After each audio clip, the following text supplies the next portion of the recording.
What is going on, everybody? This is the Only One Formula podcast here in Wake Forest, North Carolina. We are at the home of the Halloween in the Park Music Festival. Too crazy. Get ready for it. I'm here with my man Noah, the curator, the founder, What's the up? visionary for this very event. He's going to talk to us. We're going to get a little bit into what this event is like, a little bit of his background, all sorts of stuff like that. And you already know I had to have my man Frank G pull up with me too. I got you, bro. Yes, sir. The only two solid ones that we know, you know what I'm saying? But anyway, Noah, let's just get right into it, man. Yes, sir. We right here. The backdrop is, as y'all can see, is the stage for what will be this amazing event. How'd you come up with it, man? So just kind of been plotting on it for like a year. So I've been doing shows around here for like a couple years. Before COVID, I was doing one that I was really excited about. It ended up getting canceled because of COVID. So I was just thinking of a way to like bounce back and do something like I've never done or never seen like happen before, especially in my area. So that's kind of how the first one happened, summer in the Carolinas, and then that had a super good reaction. Shortly after that, I tweeted off the page like Halloween in there with a question mark, just like kind of gauging the interest. It started going viral, got like 70-some retweets, 100-some favorites, and I was like, yep, I'm feeding them while they want it. And then just kind of geared it back up to do it for that, and I plan to keep it going for winter, spring, summer, and just keep it going. Lots of talent, lots of stuff, and different avenues to keep it fresh and keep it going, so no reason not to. Absolutely, man. You talk a little bit about how this all came together. I'm just thinking, man, what were your thoughts initially as far as like the artists and who you were choosing? Like, because we have some artists who watch this show and they, might very well want to take the stage eventually one day. Sure. So what is that whole process like when you choose, and how can some people get on, man? Because they definitely want to know. Yeah, for sure. That's actually a question I get a lot, and it's a pretty loaded one. For the first one, it was honestly like 99% of my friends and like people like I built relationships with just like over the years of doing shows, like cultivated like those genuine connections and shit, on top of like people's music that like I thought was good. So going into this is kind of like the last of like the direct people I really like have that connection and relationship with. But definitely the best way to get involved is like you can submit music to either the Halloween in the page, or Big John, which is at FBE Big John. He's like the A&R. He helps me like curate and pick a lot of stuff. Same with like the Pride Photography back there. They actually put me on to Justice Bennett's, who's one of the headlines of this event. So yeah, I mean, just submitting music, working, and just like honestly really just getting out here supporting and connecting. The best way is to just get in my face, meet me, build a relationship. Like, let me get to know your energy, because I'm not about to put somebody on the stage that I don't feel like represents like what I represent and is like genuine, and you know what I'm saying, like you just never know through the internet basically. So it's just like the best way for me to really like lock in on something is like if one of my friends tell me about you, or if you actually come and like make that relationship yourself. That's what's up, man. Shout out Big John. Well, I know Frank definitely got some questions for you, so I'm gonna pass it to him. All right, bro. So is there a type of genre of music that you're focused on, or are you open to any genre? Any genre. I mean, I'm just open to good music and good performances. There's people that could play the piano and perform their ass off. There's people that can just hold a mic and jump around to whatever and perform their ass off.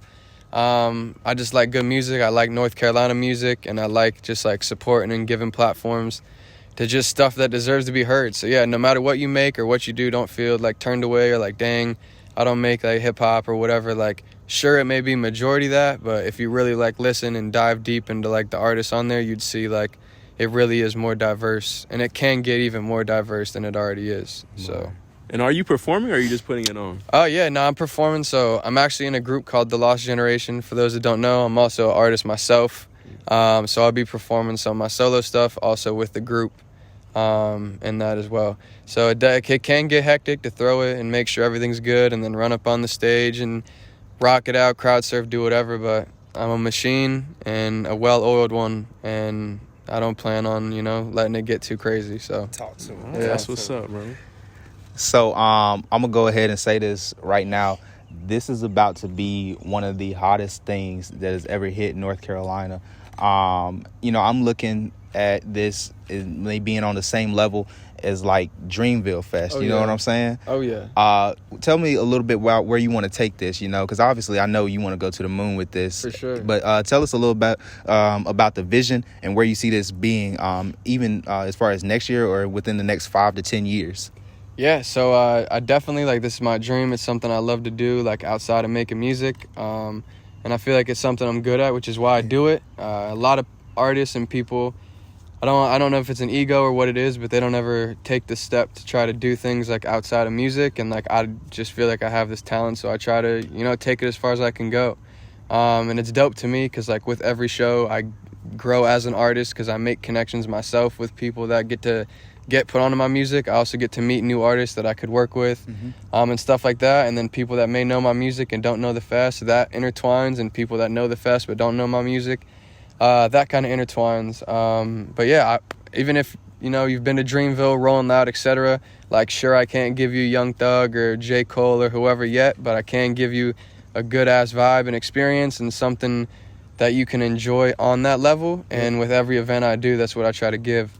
And when you come to it in the event, I definitely want you to come and leave feeling like you went to, like, Coachella or the biggest thing in the world, although it was just, like, your friends or, like, North Carolina, stuff like that. And yeah, I want to take it as big as it can go, for sure. That's what's up, man. And you mentioned like, yeah, you can't bring like Young Thug or something like that, but you never know, man. You might have the next Young Thug on that stage back there. Hey, you know what I'm saying? Exactly. No, you might have somebody who really booms, because North Carolina music is really like that. No, exactly. It really is. So I'm pretty sure a lot of people are going to be tapping in to this, because there's a lot of underground wealth that people don't know about as far as music goes.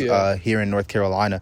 So just talk about a little bit what made you choose this specific setting and this specific park, because there's a lot of parks in North Carolina you could have gone to. You know what I'm saying? It's a lot of different settings. I'll just say even in the United States. So you didn't necessarily have to choose North Carolina. So what made you want to choose this specific place here for the festival? Yeah, so I'm from the area. I've been to the park for just different things. People take prom pictures out here, all types of stuff. And I just always thought it was a good space, and I've never seen anything done here that for like my age bracket and demographic, like the quote unquote kids, youth, whatever you want to call them. Right. They always do like stuff for the older people and like the 40 pluses, but nothing around here really suits us. And I feel like growing up, all I heard was like, Wake Forest is so boring. Wake Forest is so boring. There's nothing to do here. I hate this place. And we're trying to change that narrative and rewrite it. So I was going to do it at Lincoln Theater, ended up emailing here just to see if they'd give me a response. I knew it was Wake Forest, so like the odds were thin, but it ended up working out. I was trying to get like the Heritage High School like football arena that was like taking too long, so like I dubbed that, and then I reached out to Wake Forest, but they destroyed their whole thing and are like rebuilding it. So ended up just like settling. I mean, I wouldn't even say settling, but just stumbling upon this and rocking with it. I think it's going to be dope. That's what's up, man. We were off camera talking a little bit about what they can expect as far as like the different food trucks and everything, but just give us a rundown of like what you can expect coming to this festival. Yeah, so you can expect to see a lot of talented artists, a lot of talented people in the media, a lot of talented vendors, super good food, super good vibes, Halloween costume, and I feel like you're going to leave feeling better than you did when you showed up. A lot of people go through shit, and we try to give something that may mend or help that, and just give people an escape to go be themselves and do whatever. So absolutely. So you said we can show up in our Halloween costume. Oh yeah, I mean definitely prefer it. I know not everyone's gonna want to do it because they don't want to be sweating and as a Joker, elf, or whatever all day long. So the after party's more so what we're gonna do, like wear a costume, like Halloween it out, costume contest, all that stuff. But definitely with it being a Halloween festival, we definitely encourage it, definitely want it to happen. But if not, like, you're perfectly fine. All right, bet. So I'm going to show up in my Squid Game outfit. You know what exactly. I'm saying? We need all the PlayStation buttons on the mask out there. Right. I'm going to be the square, you know what I mean? But, yeah, so real quick, man, we don't want to keep you for much longer, but just real quick, man, just give us a little, like, word of inspiration for local artists, for artists that watch this, because people really need something right now, just give word of inspiration, man, because this is huge. And we see you as someone who is, like I said, a visionary. So just talk to us real quick. This is your chance to just say anything you want to, man. Any shout outs you want to give, anything of that nature. Just talk to the people real quick, man. Yeah, for sure. I mean, to anyone out there that's a creative, you know, everyone's going to think you're crazy, from your friends to your family, your teachers, whatever. But, you know, you're not crazy. If I let being called crazy or people thinking whatever of me stop me, we wouldn't have this festival. It also didn't happen overnight. Like, I'm 20, about to be 24. I've been doing this since I was 16.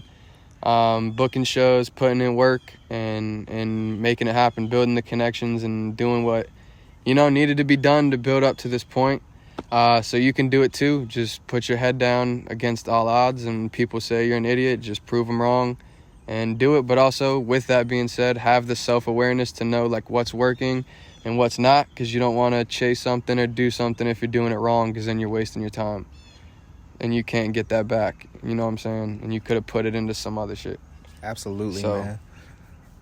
Yeah, well, you know what? That's definitely a great takeaway. Don't let being called crazy, you know, destroy your dreams. Because think about it, man. Some of the like biggest artists out today, they called them crazy, you know, and they still calling some of them crazy. So big shout out once again to my man Noah.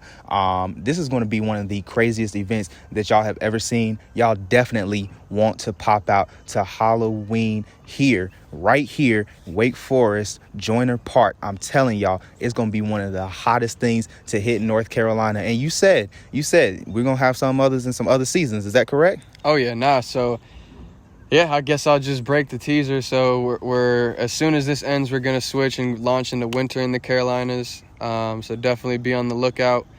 Venue's going to be in Durham. That's all y'all get from me for right now. All right. But just know that it's coming and it's already set in stone. We got the date, December 21st. It's the last clue y'all get. And now, you know what I'm saying, just got to tune in and wait to see, you know, what we got coming next. Oh, yeah. Y'all already know it's going to be a good Christmas. Y'all already know we're going to pull up for that one, too. And y'all already know it's two of the solid dudes y'all know with the biggest thing, the hottest thing, the next greatest thing here in North Carolina. This is the Only One Formula podcast. And this is Noah from the Lost Generation in the Fest. Absolutely. Y'all tune in. Y'all make sure y'all tap in. Y'all make sure y'all show up. We out.